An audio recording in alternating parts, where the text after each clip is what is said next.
धन्यवाद भाइ। सभा अध्यक्षको अनुमति लिँदै एक दुई शब्द तपाईहरुको माझमा राखौँ भनेर आएको छु।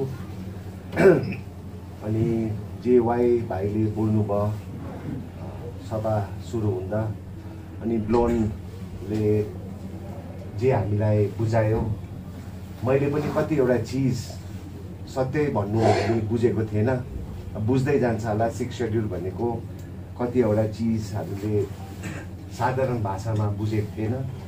आज ब्लोनले धेरै साधारण भाषामा हामीलाई बुझाउनु कोसिस गर्यो। अनि मलाई लाग्छ, विश्वास छ कि हामी धेरै बुझ्यौँ हामीले के गुमाइरहेको छ।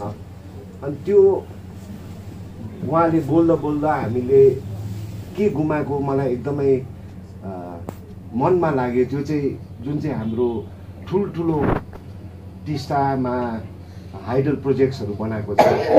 मैले सुनेको एउटा क्याल्कुलेसन अनुसार त्यो एउटा ठुलो यो कति फेज हाइडल प्रोजेक्ट छ, तर त्यो टोटल इलेक्ट्रिसिटी रुपियाँमा हो भने चाहिँ झन्डै 3000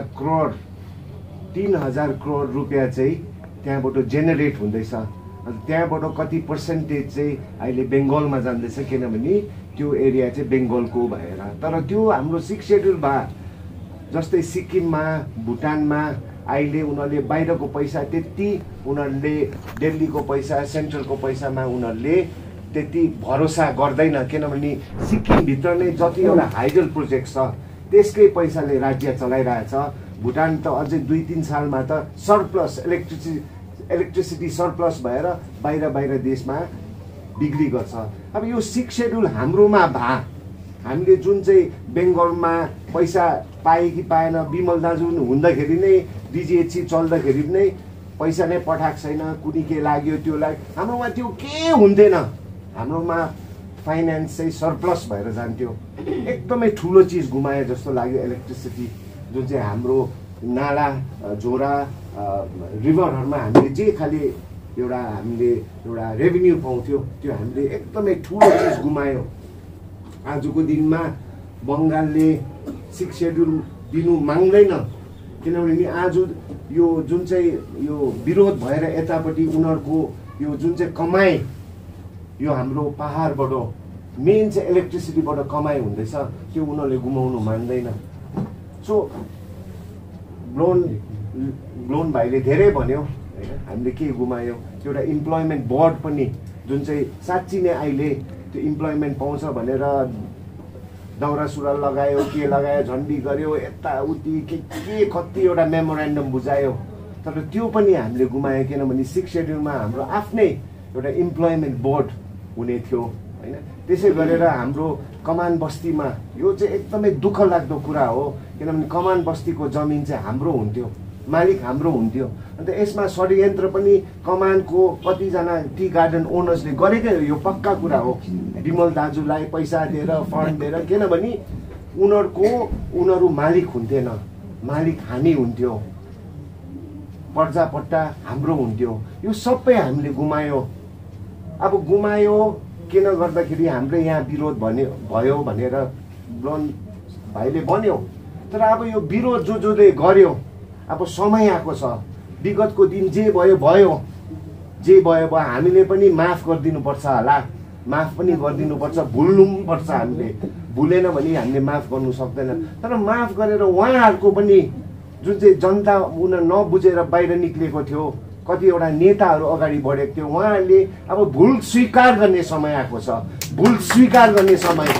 यहाँ इगो राखेर हुँदैन, भुल भएको थियो, हामी मान्छे हो। त्यो समयमा एउटा विमल गुरुङले गोर्खाल्यान्डै भोलि नै ल्याइदिन्छु भन्दाखेरि हाम्रो पनि एउटा गोर्खाल्यान्ड एउटा सेन्टिमेन्ट, सबैजना गोर्खाल्यान्ड भन्ने बित्तिकै हामी मरिमेट्छौँ। त्यो सेन्टिमेन्टमा गरेर चाहिँ हामी इमोसनल हुँदाखेरि कतिवटा चिज बिग्रेर गयो। तर अब चाहिँ हामीले समस्त जनताले, जिएनएलएफ पार्टी मात्रै होइन, कुनै गोजामुमो पार्टी मात्रै होइन, तर समस्त जनताले चाहिँ बुझ्नु पर्यो हामीले चाहिँ भुल गरेको थियो भनेर। अन्त भुल स्वीकार गरेर चाहिँ हामी एक भएर, गोर्खा एक भएर, हेर्नुहोस् है 2007-2086 मा जेसुकै होस् डिजिएचसी भयो, एउटा आन्दोलन 2 सालको आन्दोलन जस्तो चलेर एउटा डिजिएची भएर हामी अलिकति बढेको थियौँ। त्यति बेला गोर्खा हाम्रो जातिले पहाडवासीले जितेको थियो। त्यो जित्दाखेरि बङ्गाल कति टाढो भइसकेको थियो। यहाँ सुभाष चन्द्र बोसको बर्थडे सेलिब्रेसन कहिले हुन्थेन, असम्भव थियो। 6 सेड्युल झन् 6 सेड्युल पूर्व अध्यक्ष 6 सेड्युलको अगाडि ल्याउँदाखेरि म एउटा एडिएमसँग मैले एउटा डिनर गरेको थिएँ घरमै। मेरो एउटा साथी नै थियो एडिएम। अन्त ऊ अफसोस भइरहेको थियो। अन्त भन्दै थियो अब 6 सेड्युल लागू भएर त यहाँ त हाम्रो एउटा स्केलेटन स्टाफ मात्रै हुन्छ, सबै डिजिएची अन्डर 6 सेड्युलले नै सबै गर्छ। इम्प्लोइमेन्टदेखि सबै डिआई फन्डदेखि सबै यहाँको डिएम बस्छ होला, तर एउटा हेड जस्तो मात्रै हुन्छ। म्याक्सिमम काम हाम्रो सिलगढीबाट हुन्छ। अब हामी पनि ट्रान्सफर हुँदैछ। अब यहाँ त काम हुँदैन। बङ्गालको यहाँ उहाँले भनेको जस्तो 90% सबै हाम्रोमा आउने। अब 90% हाम्रोमा आउँछ, 10% एउटा सेन्टर हेड मात्रै, एउटा एसपीको लागि एउटा एडमिनिस्ट्रेटिभ ब्याकअप मात्रै हुन्छ डिएम। त्यस्तो स्थितिदेखि आजको स्थिति हेर्नुहोस् त। आज राजा को भइरहेको छ। पहिला चिफ सेक्रेटरीदेखि प्रिन्सिपल सेक्रेटरीदेखि लिएर एसपी आउँदाखेरि पनि हाम्रो बुढोको एउटा नो अब्जेक्सन भन्दाखेरि एउटा कन्सल्टेसन हुन्थ्यो। आजको दिनमा त हाम्रो यहाँ त फुल हेड त विनय तामाङ त होइन, डिएम हो, एसपी हो। आजको दिन फेरि बङ्गाल 86 देखि अगाडि जस्तो बलियो भएको थियो, सत्य कुरा हो, त्यस्तै भएको छ। हाम्रो यहाँ स्वर सुन्नेको पनि छैन। सो 2013, 2007, 2017, 2013मा 3टा आन्दोलनमा हामी हार्यौँ। गोर्खा जाति हार्यो, पहाडवासी हार्यो। त्यो 3 एउटा आन्दोलन हारेको चाहिँ आज हामीले भोग्नु परिरहेको छ। तर 2019मा चाहिँ गोर्खा जित्नै पर्छ। यो हाम्रो जातिको लागि, हाम्रो जग्गाको लागि, सम्पूर्ण पहाडवासीको लागि 2019मा चाहिँ जित्नै पर्छ। अन्त म यो पनि भन्छु, यो मेरो व्यक्तिगत हो। हुनु त मलाई अहिले स्टेयरिङ कमिटीमा आज हालिरहेको छ। म भर्खरैको केटा हो, तपाईँहरू एकदम वरिष्ठ नेताहरू छन्, काम गर्दै आएको होइन।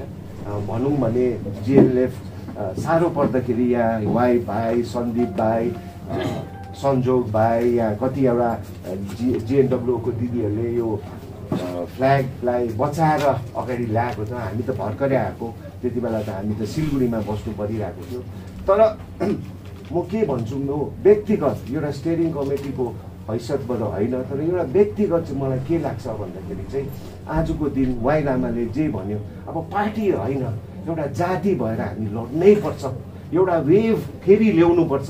किनभने म यो भन्दै आएको, कतिजना भाइहरूलाई भन्दै आएको, जिएनएलएफको हाम्रो झन्डा पक्रेर यताउति यस्तो मिटिङमा आउने यति नै हो, कम्ती छ।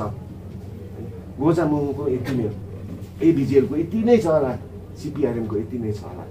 तर साइलेन्ट मेजोरिटी जो चाहिँ हाम्रो आमा बाउ, तपाईँहरूको दाजुभाइ गाउँतिर बसिरहेको छ, उनीहरूलाई पोलिटिक्ससँग वाक्कै भइरहेको छ।